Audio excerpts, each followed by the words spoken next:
You know, for these 30 days, we deny ourselves a lot of things. Our body, as I mentioned before, our body, my throat, my stomach, right? They have needs. And I've trained myself for 30 days to deny even what I physically need. Some of you, man, you guys work at an office, you're like, man, I need my coffee. I don't know how I'm going to function without my coffee. I need a break. Some of you are addicted to cigarettes. I'm not about to pass a fatwa. But you need your cigarette break. Some of you are constantly chewing gum. Some of you are, whatever, you have a chocolate problem. Whatever your issue is.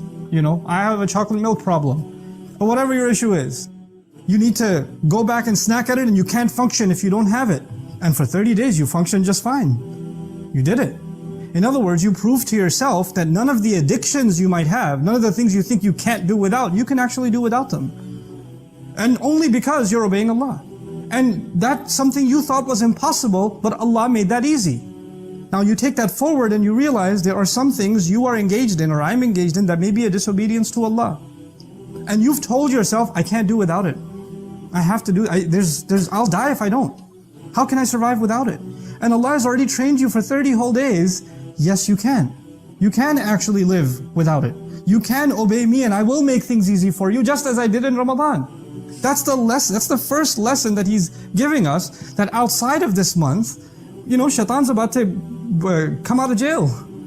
And he's going to hit you hard. Because he knows that you've made a lot of progress, and the more progress a believer makes, the more angry Shaytan gets. So he's going to be more aggressive as soon as Ramadan is over than he's ever been in the entire year. Later on, when he's done his attacks and you've gotten used to him again and you're back into his way of things, then he takes it easy. He's got other victims to worry about.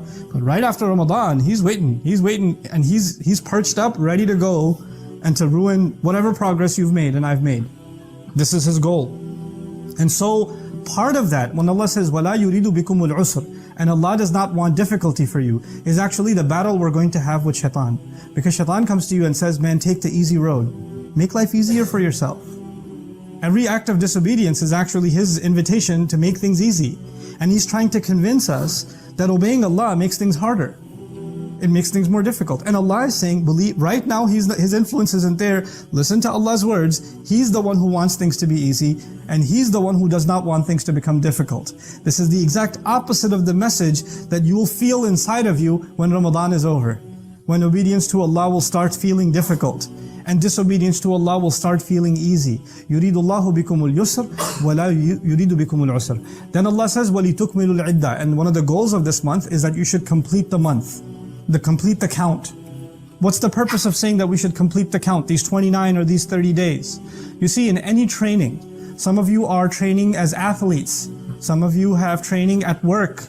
People have police training, fire department training, medical training. All kinds of training exist in life.